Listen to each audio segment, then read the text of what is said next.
Hello everyone. In today's class, we are starting with a topic aldehydes and ketones. In this class, we will learn nomenclature, structure and bonding, nucleophilic addition reaction along with its mechanism only regarding the aldehydes and ketones. As we know that aldehydes and ketones, these are the examples of carbonyl compounds. Aldehyde and ketones are the first two of the five major classes of carbonyl compounds and they share many common features. So let us start one by one. So first we will discuss about what exactly mean by aldehydes. Aldehydes are the carbonyl containing organic compounds in which the carbonyl atom has at least one hydrogen atom directly attached to it. So if I want to write the structure of aldehyde, a general structure or general formula for aldehyde, first we have to talk about the carbonyl group because it is an example of carbonyl compound, and on the both side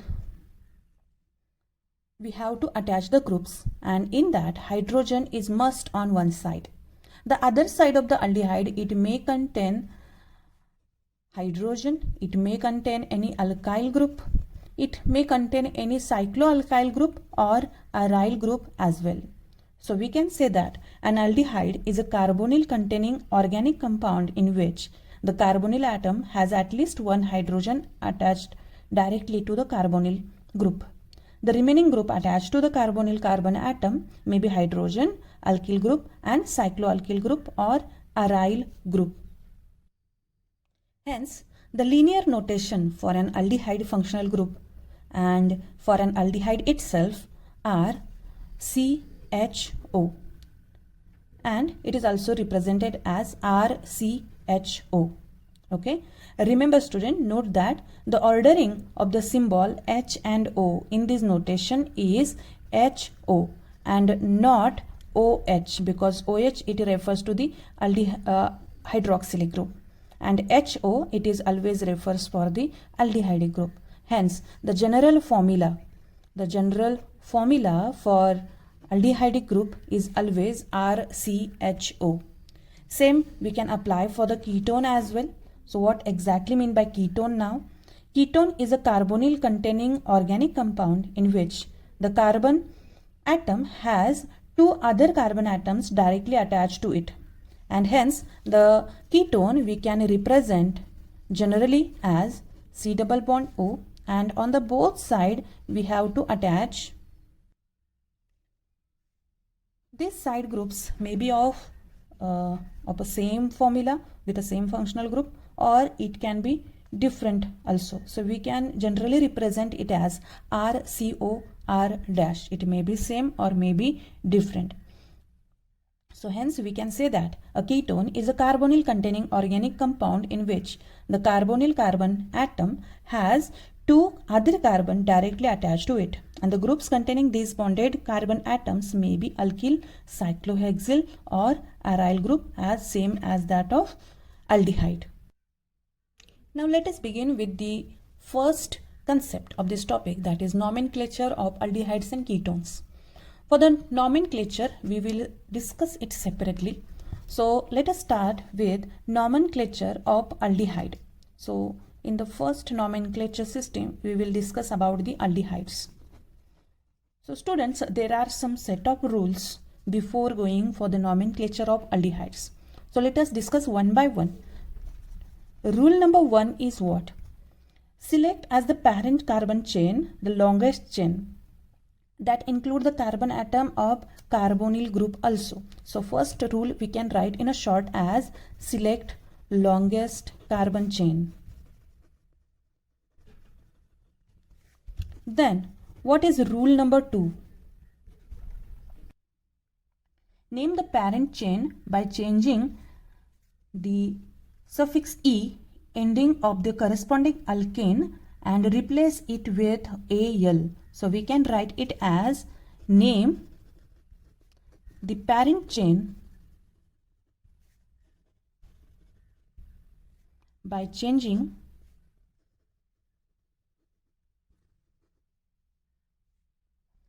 the E ending of the corresponding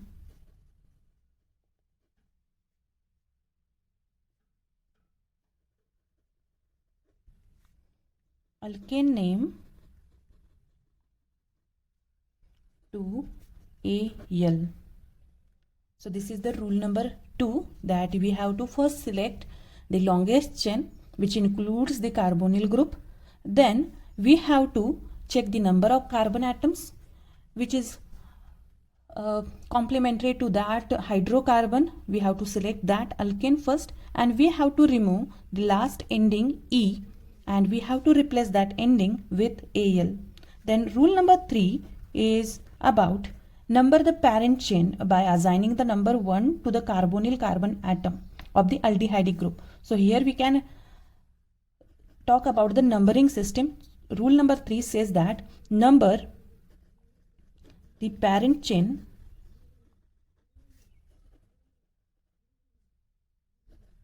by assigning the number 1 for carbonyl carbon. Then the last rule, that is rule number 4,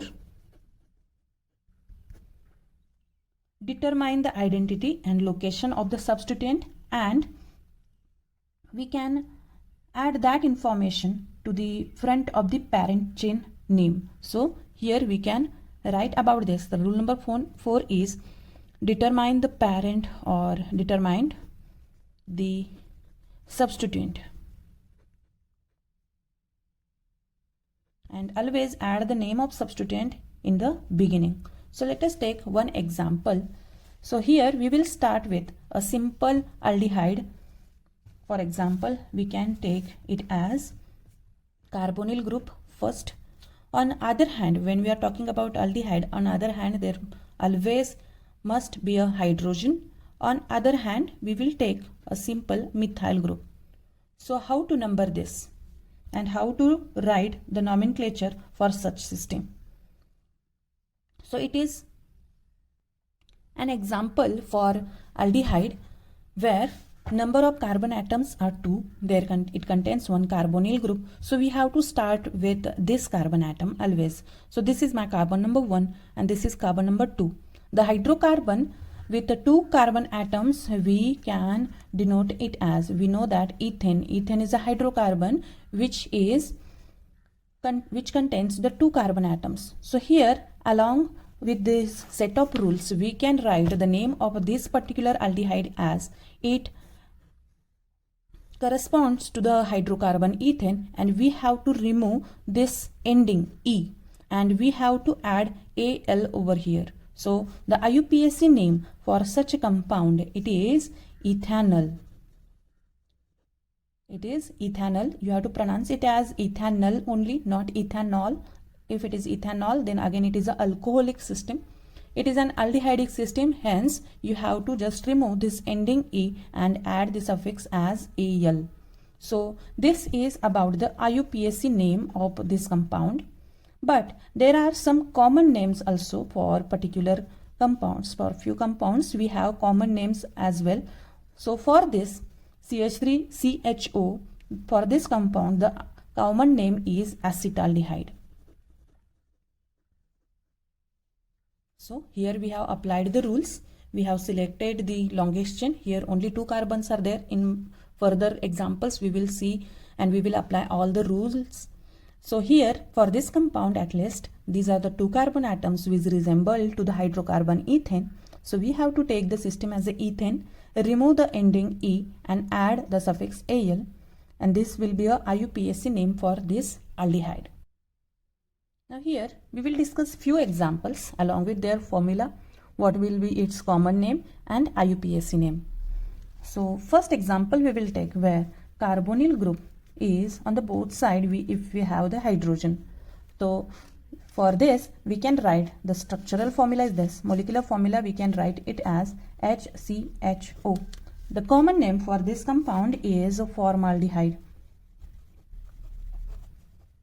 And IUPAC name, because there is only one carbon atom which resembles to the hydrocarbon methane, and hence the name IUPAC name for this compound will be methanol. We'll take other example. Just now we have discussed CH3CHO. The common name is acetaldehyde, and IUPAC name for this is ethanol.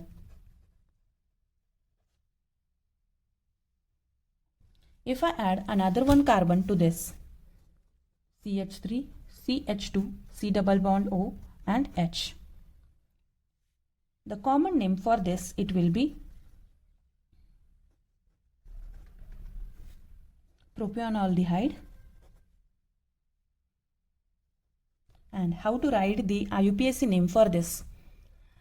You have to select this chain, that is 1, 2, 3. It resembles to the hydrocarbon which contains the 3 carbon atom, that is propane, and hence we can write the IUPAC name for this as propanol. So it should always end with AL because it is a aldehydic system. Then if we take any aromatic system, then how to write the name for this? For this we can write it as, so aromatic system which contains one benzene ring, and here suppose there is a carbonyl group, on other side it is hydrogen attached to it. Then the common name for this is benzaldehyde. And the IUPAC name for this is benzene carbaldehyde.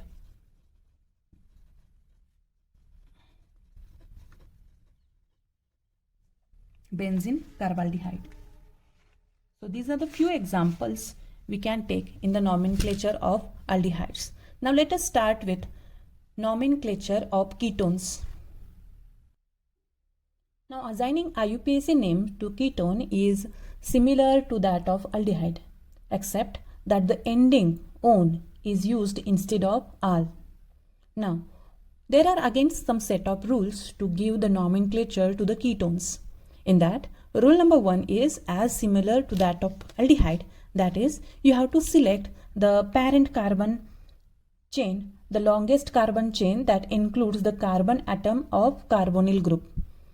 Rule number 2 is, it is giving about the information that name the parent chain by changing the ending E of the corresponding alkane name to -one. Now student, in this O and E, this ending, it is always pronounced as -one and not as a one. Just like a ketone, we have to pronounce it as -one.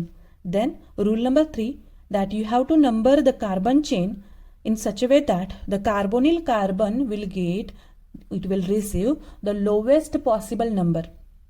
And the position of the carbonyl carbon atom is noted by placing a number immediately after, or we can say the before, the name of parent chain. Then last rule in this nomenclature system is determine the identity and location of the substituent, and we have to write the information about the substituent in front of the parent chain name. So these are the some set of rules we have to discuss, we have to learn before going for the nomenclature of the ketone. One small rule is there that talks about the cyclic ketones. So cyclic ketones are named by assigning the number 1 to the carbon atom of the carbonyl group. The ring is then numbered to give the lowest numbers to the atoms bearing the substituent. So let's talk this nomenclature along with few examples. So we'll take the first example, that is carbonyl group. We are talking about the ketone, so both the side we have to attach the carbon chain. The first example we will take with the least number of carbon. So I'll attach here 2 methyl groups on both the side of carbonyl group. So the formula for this compound is CH3COCH3. So common name here we can write it as acetone. For this compound the common name is acetone. It is also known as dimethyl ketone also. Dimethyl ketone is also a common name for this. Now what about the IUPAC system? So let us apply the rule. Here the number of carbon atom in this chain are 1, 2 and this is third carbon atom. So 3 carbon atom hydrocarbon, this 3 carbon atom resemble to the hydrocarbon, that is propane. According to rule, we have to remove the ending E of propane and we have to replace this E with ONE. So we can write here the common name as propanone. Propanone. This will be the IUPAC name for this compound. Let us take the another one example with the increasing number of carbon atoms. So carbonyl group on one side, I'll keep this methyl group as it is. We will add another one carbon over here. Now in this chain, you have to select the longest carbon chain, that is 1, 2, 3, 4. Now you have to number it according to rule that this carbonyl group should get the least possible number. So if I start from this end, this will be a carbon number 1, 2 and 3 and this one is a fourth. So carbonyl carbon will get third number.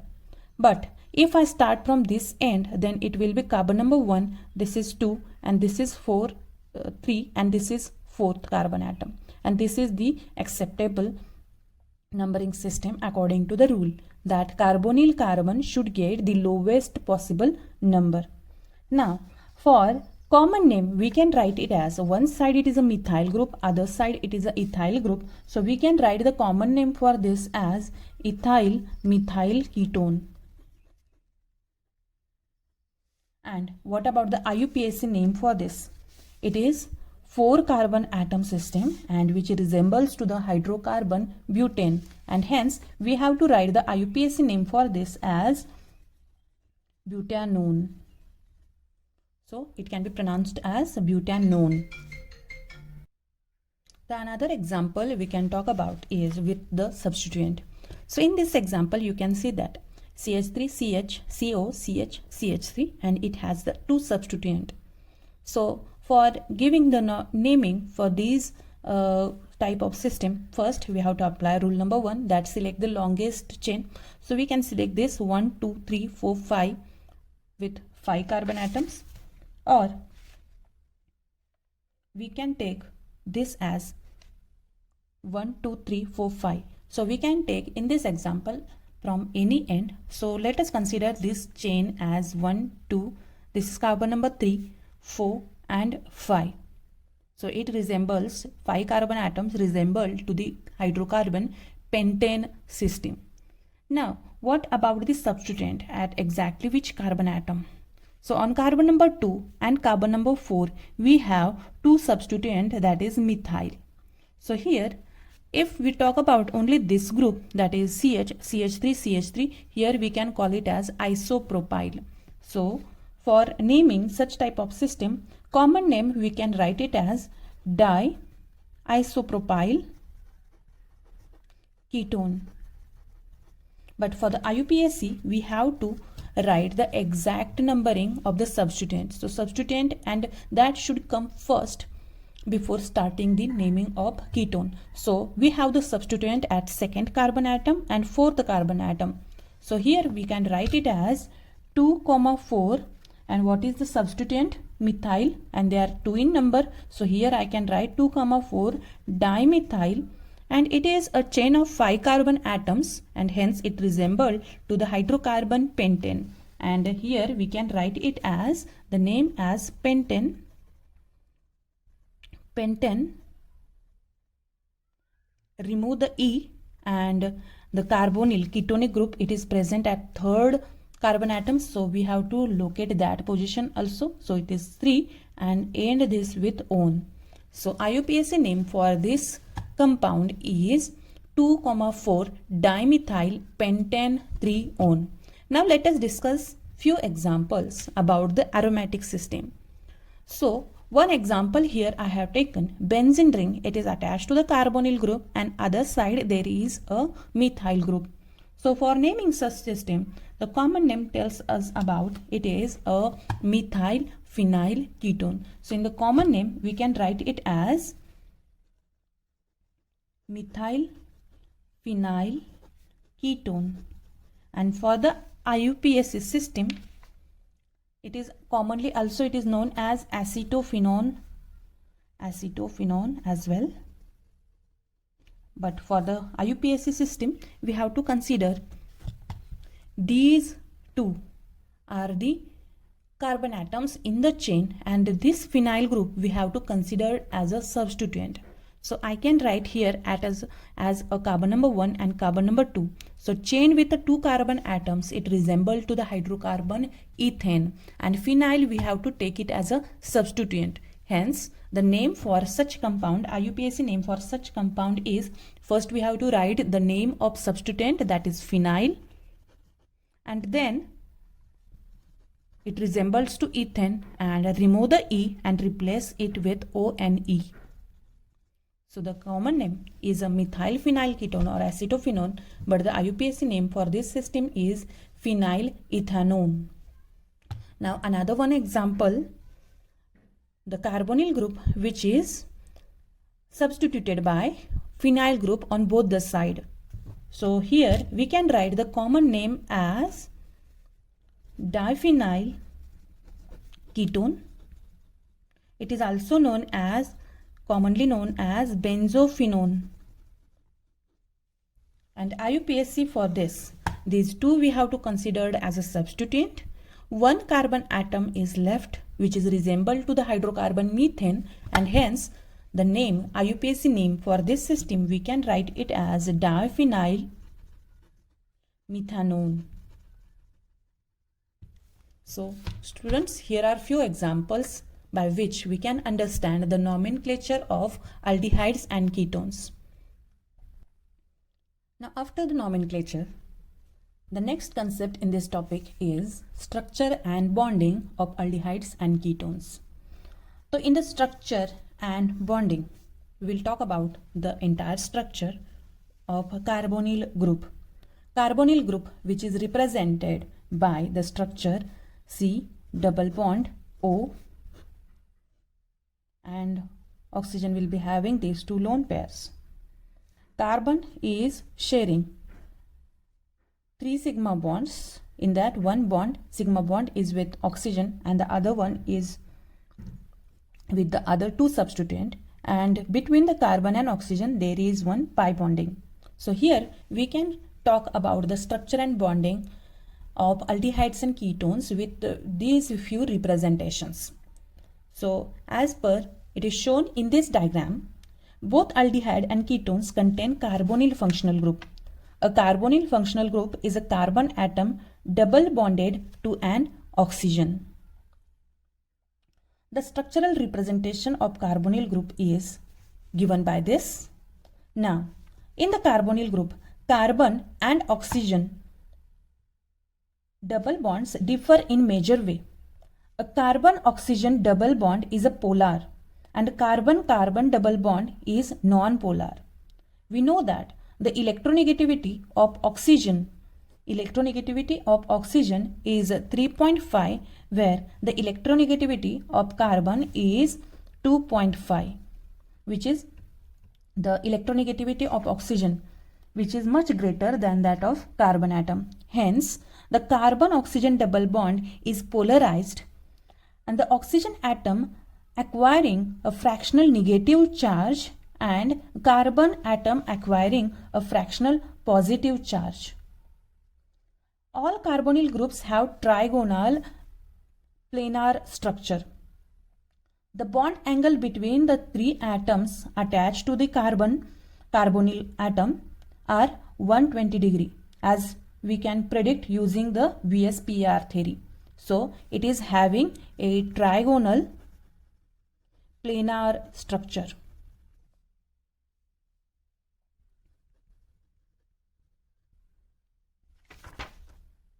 In carbonyl group, both the carbon and oxygen are sp2 hybridized. The sigma bond is formed by the axial overlap of sp2 hybridized orbital of carbon and sp2 hybridized orbital of oxygen. Now, the pi bond is formed by sideways overlapping of unhybridized p orbitals of the two atoms.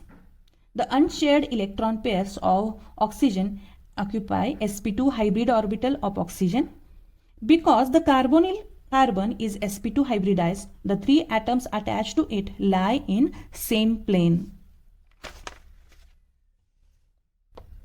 So by looking at all this structure, we can say that the carbon-oxygen bond in carbonyl group is composed of sigma bond and pi bond.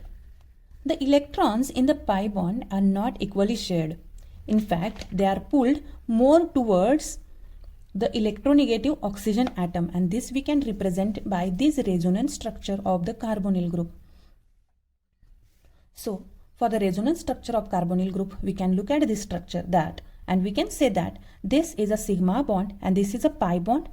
These pi electrons are not equally shared, and because of the electronegativity, we have seen over here the oxygen which is having the electronegativity of 3.5, which is much greater than the carbon atom.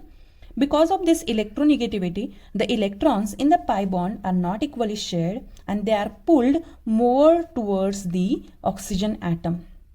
As a result, we can see over here that carbon-oxygen bond is highly polarized, with the oxygen atom being slightly negative and at the same time carbon atom being slightly positive, so that the carbonyl-carbon double bond can be represented as the resonance hybrid of canonical form 1 and 2. So by this 1 and 2 we can represent a resonance hybrid like this.